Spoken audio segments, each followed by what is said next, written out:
Hey guys, Michelle here from Michelle Creations, and today we're going to sublimate a puzzle, and I'm going to use this sublimated image and adhere it to this puzzle, which is coated with polyester coating.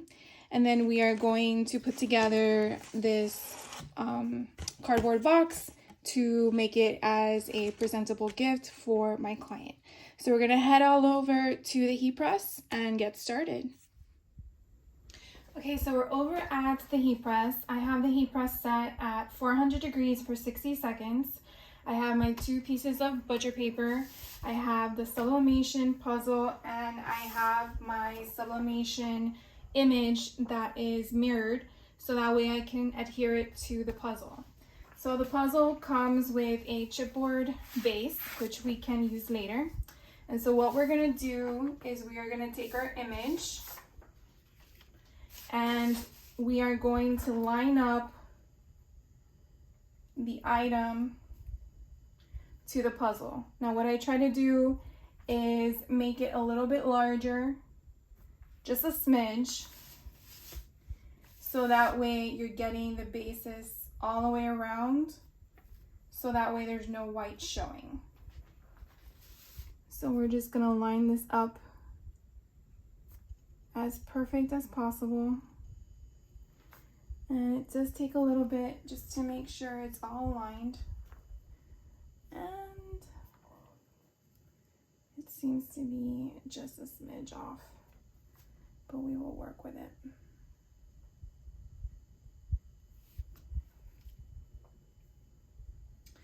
So once you have it lined up to what you need it to be, then we are going to apply our heat tape so it stays in the position. And sometimes it does take a little bit. Again, you don't want to rush certain things like this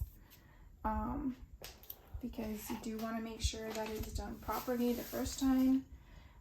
If you're unsure about something, and I think I just moved it, you definitely want to make sure you have more than one item, so that way if you do make a mistake, you have the way to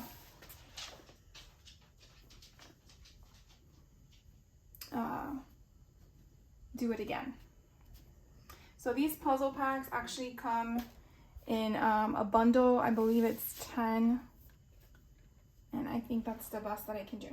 So what we're gonna do, we're gonna flip this over and pray that it didn't move. And I hope that it is perfect. So we're just gonna flip it, because you want your heat to adhere on the image, on the surface, to your item. And again, we have this butcher paper on the bottom to protect our cushion, and we're going to put another butcher paper on top to protect our heat button, and we are going to press it for 60 seconds and see what happens. The other thing you do want to make sure of, and I did this before I started filming, was check your pressure. Depending on what type of substrates you typically adhere, you know, the thickness of your substrates can vary. So that's one thing you obviously do want to check before you go forward with pressing. Once we are done pressing, we're going to let it cool off for a bit, and then we're going to put together our box for our puzzle, and then we're going to take apart the puzzle itself, and then we are going to put it in the box, so that way we can prepare it. As we're getting closer to the time, I always like to protect my skin. Very important. Remember, this is 400 degrees, so you do want to get your heat gloves. So as it's ready to go, you can take this off, and you can see that steam coming up. And then let's see how pretty it came out. Just gonna pull it right off. There we go. So that came out beautiful. So again, I'm gonna let that cool off, and then we'll head over to the table and take a look closer. Okay, so as the puzzle it is cooling down, I wanted to assemble the box real quick. Now, I picked up these boxes on Amazon, and I'll put the link below if you're interested.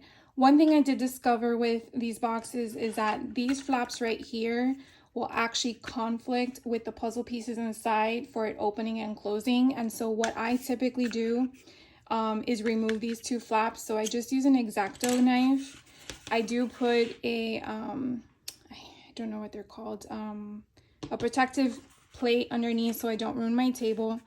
And I basically just go down the crease a couple of times to just remove this one piece.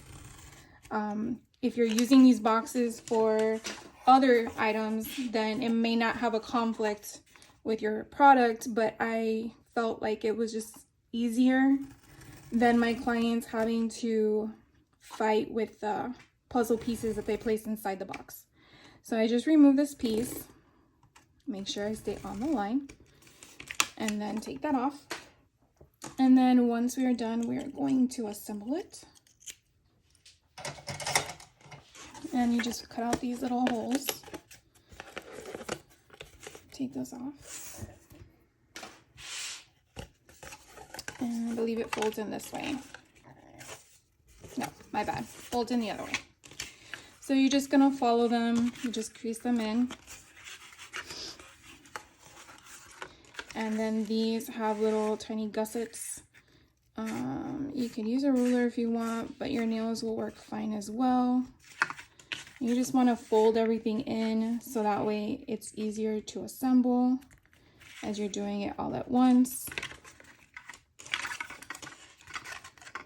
And then here we go. So you want to bring this in, and you're going to bring this in. And then this side goes right there. And then this side goes right there. And then as you see, as the box closes, this part will go in here and tuck in. And there you go. So as you put the puzzle pieces inside, it's not going to have a conflict with the items inside the box. So that was my quick fix. Now, what I like to do is I get sticker paper, and I'll put that link below as well. And then I take the image that I created in Silhouette program, but then I moved it over to my design space because I don't have a Cameo. I have a Cricut Maker. So I moved the image over into my design space and make it flatten so that way I can print and then cut. And that way it looks like you would a puzzle in the store. And we're going to put that there.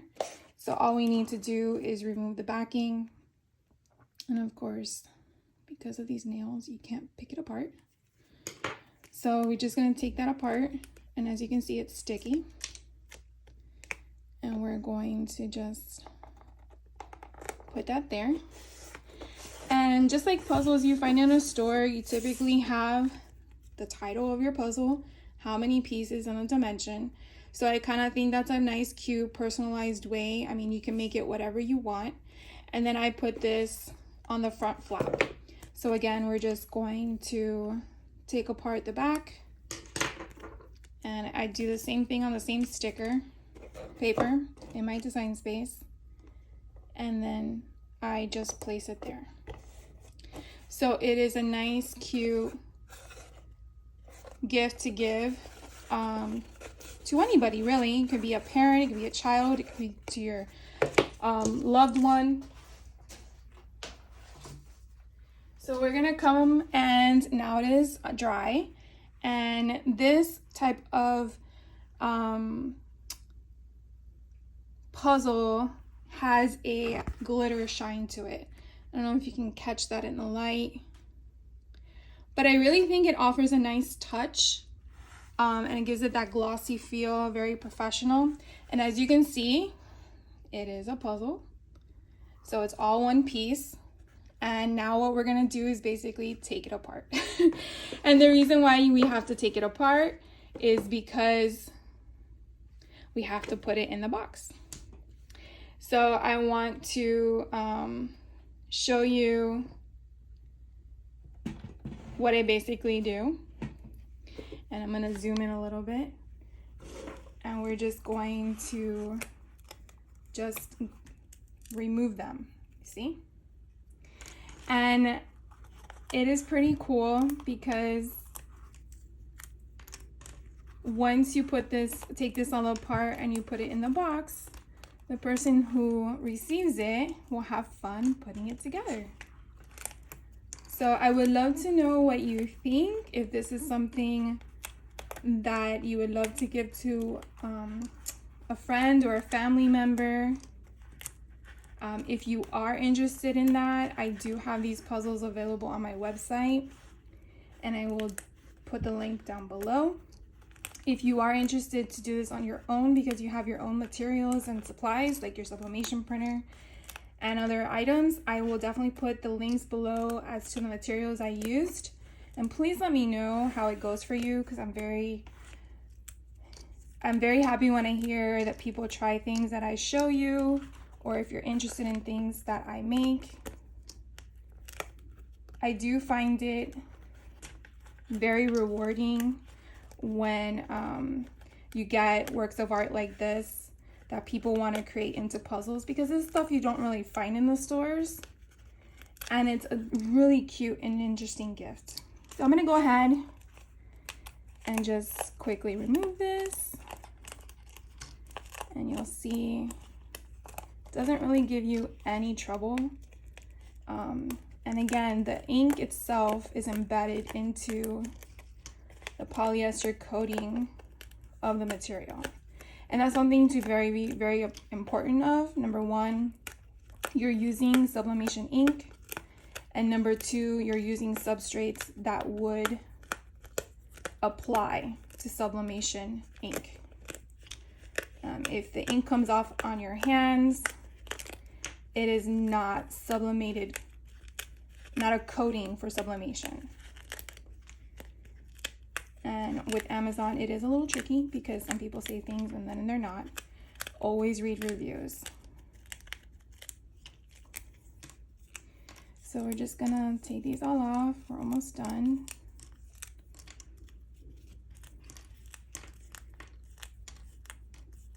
And again, this is why I like to put a picture of the image on the front, because if you give someone a box of puzzles without any idea as to what's in it, it kind of would be a little hard to figure out what goes where. You do follow the border, but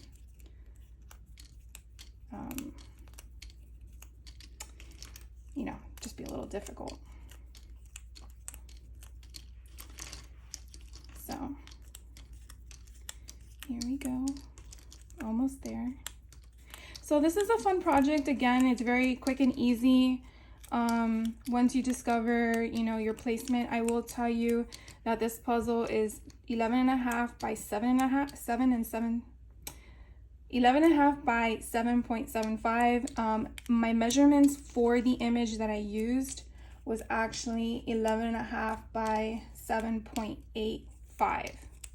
I probably could have gone to 7.9, but I chose not to. So now we're just gonna put all these in here, and you don't want to lose a puzzle piece, obviously. That would be very sad for the person. So we're just gonna plop them all in here.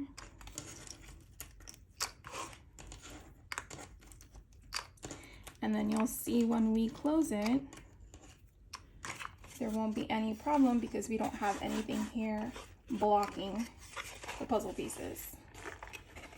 And then we just close it up. And now it's ready for my client. So what do you think? Would love to see what your responses are. Please leave a comment below. And if you like the video, please hit that like button. And if you want to subscribe for more content, I would love for that to happen. And if you are a subscriber, thank you so much. It really does mean a lot to me, and I hope you have a great day no matter what time of day it is, and I will catch you on the next one. Take care.